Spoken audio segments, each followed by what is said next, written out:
Nearly all of the world's 2.2 billion children are vulnerable to climate risks. I have such vivid memories of doing my homework by the candlelight as typhoons raged outside, wiping out electricity.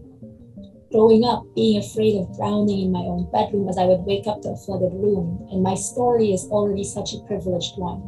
UNICEF recently released a first-of-its-kind report which analyzed youth exposure and vulnerability to climate and environmental risks. It found that almost all of the world's children are facing at least one environmental risk, including heat waves, floods, cyclones, disease, drought, and air pollution. The report found that roughly 1 billion children are already at severe risk, facing at least 3 disasters simultaneously, along with other risk factors, such as poverty and lack of access to healthcare, water, or education.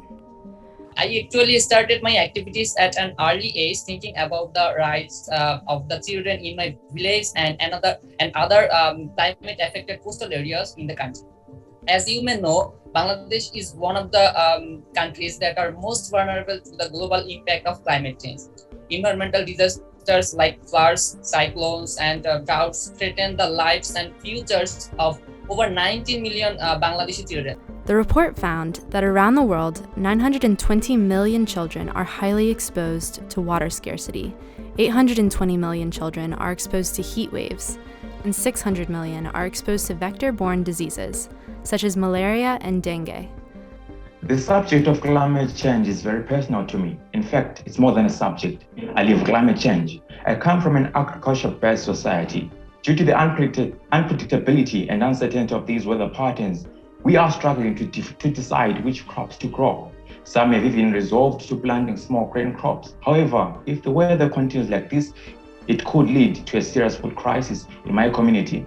UNICEF is calling on governments and businesses to increase investment in climate adaptation, reduce greenhouse gas emissions, provide climate education to children, include youth in climate decisions, and ensure a low-carbon and inclusive recovery from COVID-19. In order to really change things and to find solutions to the actual climate crisis, not just to the symptoms of the climate crisis, we need to go to the root of the climate crisis and we need to treat it as a crisis. The report was released as a collaboration between several partners, including Fridays for Future, Climate Cardinals, and the Data for Children Collaborative.